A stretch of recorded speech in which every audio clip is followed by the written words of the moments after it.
The call came on a Thursday afternoon in October 1963. Gene Kelly stared at the phone for 5 full seconds before picking up. He already knew what it meant. "Mr. Kelly, Frank needs to see you." "Tonight?" "Palm Springs."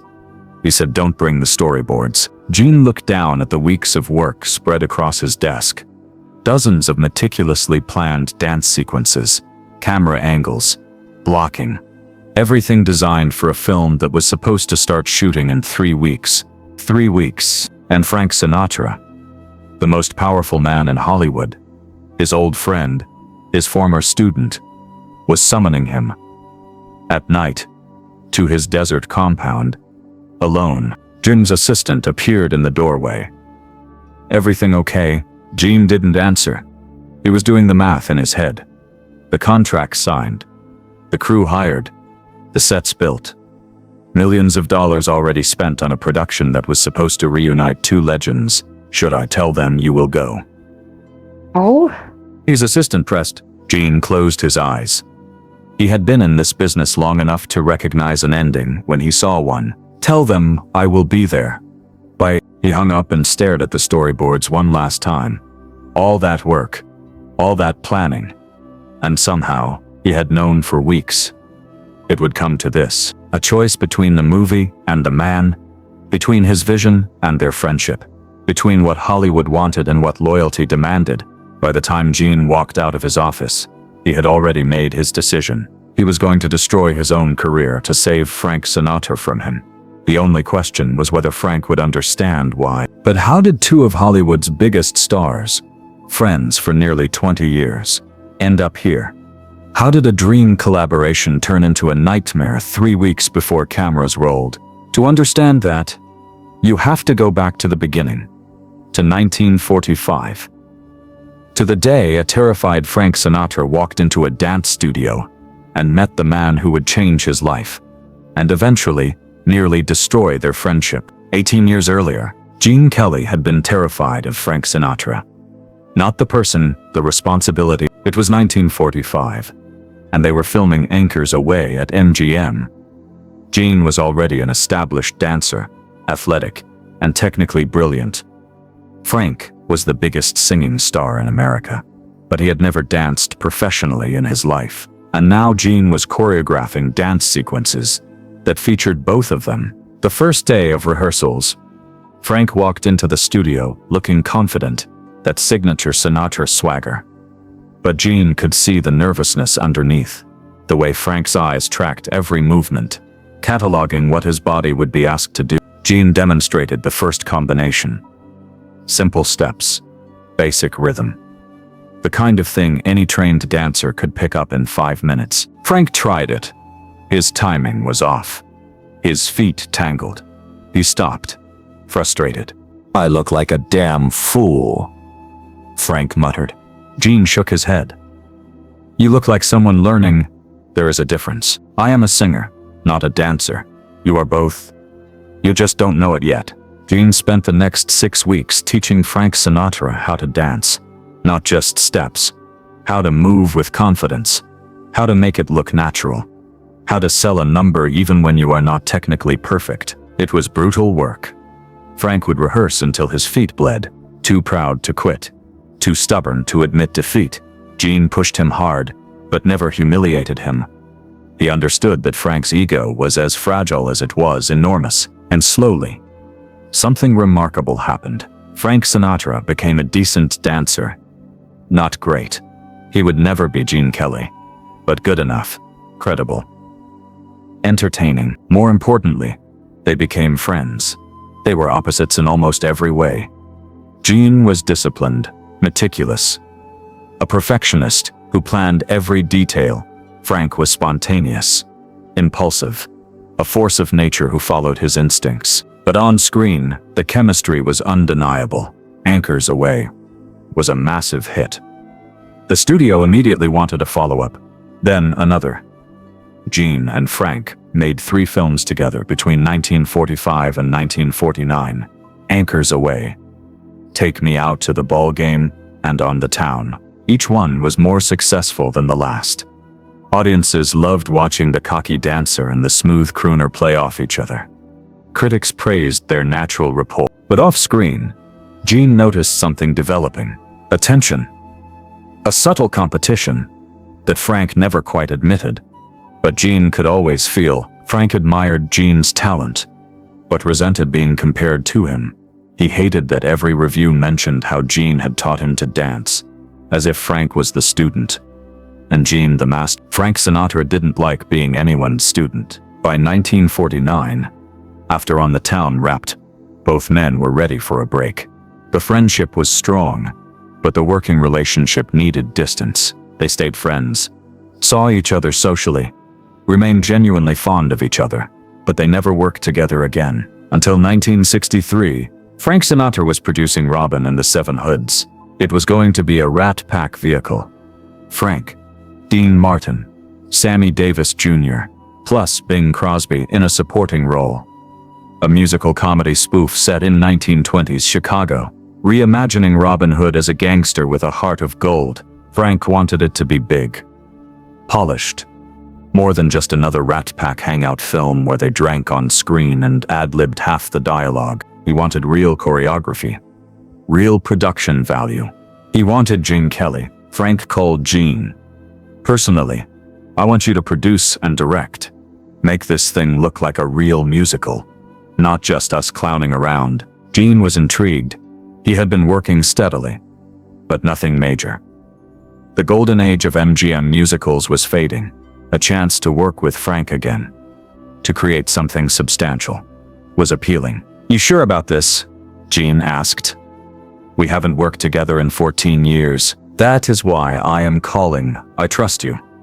I need someone who knows what they are doing." Gene agreed. But from the beginning, warning signs appeared. The first creative meeting, Gene brought detailed plans. He had envisioned Robin and the Seven Hoods as a full-scale musical, multiple big dance numbers, elaborate choreography for Frank, Dean, and Sammy. The works. Frank listened politely as Gene described his vision. Then he frowned. "How many dance numbers? 5 major ones? Maybe 6. That is a lot of dancing." "Gene, it is a musical. It is a comedy that happens to have songs." Frank's voice had an edge. "The audience wants to see us being funny, not doing ballet." Gene kept his tone measured.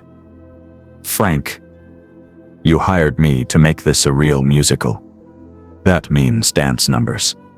You know that. I hired you to produce and direct, not choreograph my every move." There it was. The old tension. The old competition. Gene tried a different approach. "Look, the numbers I am planning aren't technically difficult. Basic stuff. You have done harder. That was 20 years ago. I am not 25 anymore." Neither am I. Frank stood up, signaling the meeting was over. "Just keep the dancing simple. Okay? This isn't On the Town." Gene left that meeting feeling uneasy. Over the next few weeks, the tension escalated. Every creative decision became a negotiation. Gene would propose something. Frank would push back. They would compromise. But each compromise felt like a small defeat. Gene wanted to shoot a major dance sequence in a speakeasy set. Frank wanted to cut it entirely. Gene wanted to rehearse for 3 weeks before filming. Frank wanted to start shooting immediately. Gene wanted to plan every shot meticulously. Frank wanted to improvise on set. They were both right, in their own ways. But they couldn't find common ground. The breaking point came during a production meeting about the choreography. Gene presented storyboards for a dance number, where Frank, Dean, and Sammy would perform an intricate routine. Nothing impossible, but it required precision, timing, rehearsal. Frank looked at the storyboards and shook his head.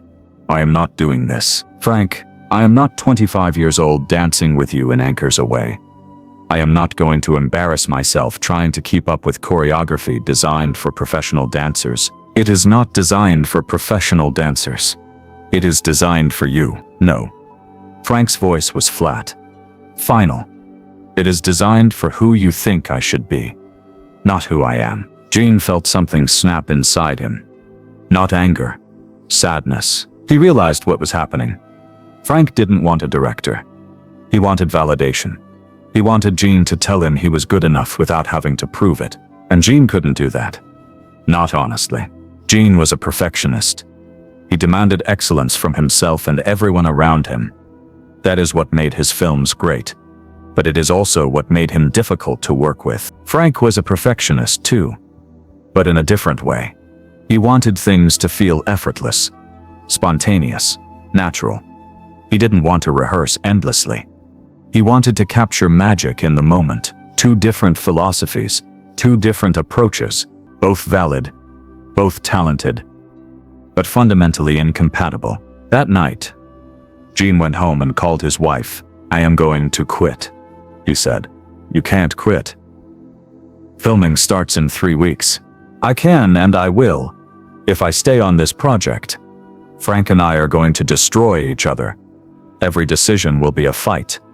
Every scene will be a compromise that satisfies neither of us. And at the end, we will have a mediocre film and a ruined friendship." "Are you sure?" Jim thought about Frank. The skinny kid with the voice of an angel who had worked so hard to learn to dance. The friend who had trusted him enough to be vulnerable, to look foolish in rehearsals, to keep trying until he got it right. That Frank Sinatra deserved better than to be pushed into something he didn't want to do, and their friendship deserved better than to be sacrificed on the altar of Gene's artistic vision. I am sure. Gene drove to Palm Springs that Thursday night.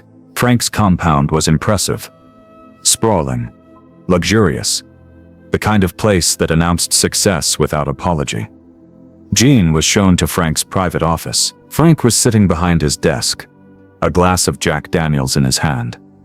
He looked tired. "Gene, thanks for coming." "Of course." Frank gestured to a chair. Gene sat. For a long moment, neither spoke. Finally, Frank said, "This isn't working. I know. I thought bringing you in would make this feel important. Legitimate. Not just another Rat Pack hangout film. But instead it feels like I am trying to turn you into something you are not." Frank nodded. Gene leaned forward. "Frank, you don't need me. You never did. You are one of the most talented performers in the world. You know how to work a camera. You know how to sell a song. You don't need some dance guy telling you how to move. But you are right about the choreography. The film needs it. The film needs what serves the story. And I am trying to impose my vision instead of listening to yours. That is my fault, not yours." Frank looked at him carefully. "What are you saying?" Gene took a breath. "I am saying I am walking away. You need a director who understands what you are trying to do. Someone who will let you be spontaneous. Someone who won't fight you on every detail." "Gene, it is not an insult. Frank, it is just reality. We work differently, and that is okay. But if I stay, we are both going to be miserable. The film will suffer. And worse, our friendship will suffer." Frank was quiet for a long time. Then he said, "When we made Anchors Away, you were patient with me. You never made me feel stupid for not knowing how to dance. You just taught me. You made me better. You made yourself better. I just showed you the steps." "No." Frank's voice was firm. "You believed in me when I didn't believe in myself. That meant something. It still means something." Gene felt a lump in his throat. "Then let me believe in you now. You can make this film without me. You can make it your way and it will be great because it will be authentically you." Frank stood up, walked around the desk, extended his hand. Gene shook it. "You are a good friend." "Gene, so are you." Gene Kelly officially left Robin and the Seven Hoods the next week. The press release was diplomatic. Creative differences. Scheduling conflicts. The usual Hollywood euphemisms. Some industry insiders whispered about fights, egos, feuds. But anyone who knew Gene and Frank understood the truth. Gene had walked away to protect their friendship. Gordon Douglas replaced Gene as director. He was a competent craftsman who understood Frank's working style. Shoot fast. Trust instincts. Keep it loose. Exactly what the film needed. Robin and the Seven Hoods was released in 1964. It wasn't a masterpiece, but it was successful. Frank crooned, "My Kind of Town," which became one of his signature songs. The film made money, The critics were kind, and Gene was genuinely happy for Frank. No resentment, no regret. Years later, a journalist asked Gene about leaving the project. "You walked away 3 weeks before filming. That must have been difficult." Gene shrugged. "It was the right thing to do. But you had already done so much work. Months of planning. Plans can be thrown away. Friendships can't," the journalist pressed. "Some people said you and Sinatra had a falling out." Gene smiled. "Some people are wrong. Frank and I understood each other. We wanted different things for that project. So I stepped aside and let him make the film he wanted to make. That isn't a falling out. That is respect. Do you regret it?" Gene thought about that. "I regret that we never got to work together again.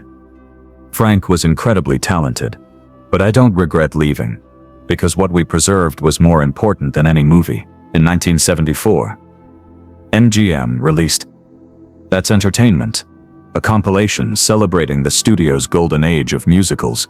Gene Kelly and Frank Sinatra were both asked to host segments.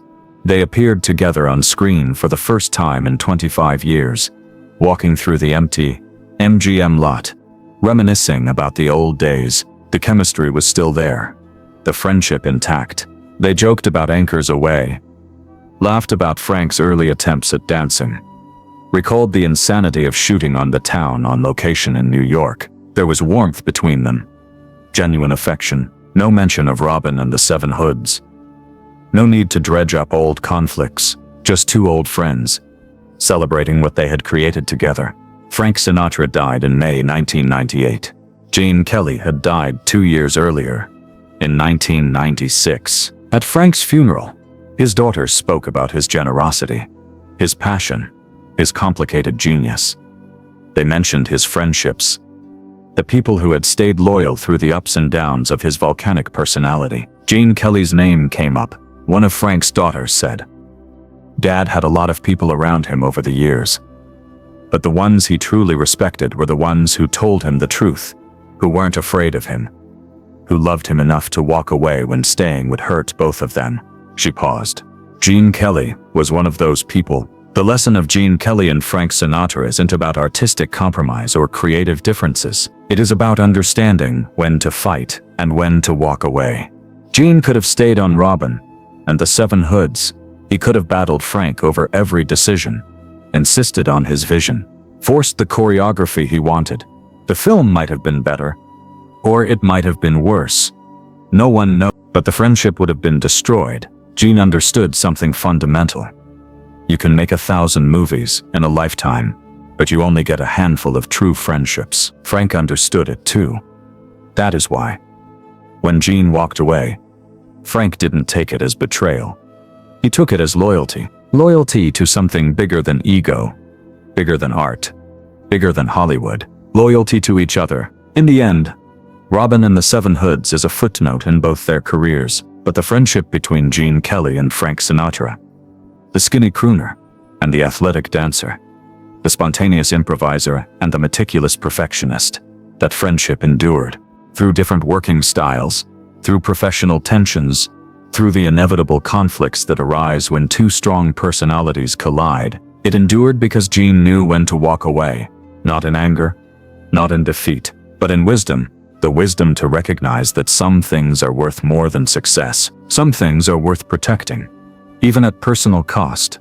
Some things, like friendship, like respect, like loyalty, are worth walking away from a movie set to preserve. That is the story Hollywood rarely tells. Not the glamorous premiere, not the box office numbers, not the Oscar nominations, but the quiet moment when Gene Kelly gathered his storyboards, drove to Palm Springs, and chose friendship over film. The moment he proved that sometimes the strongest thing you can do is walk away. Not because you don't care, but because you care too much to stay.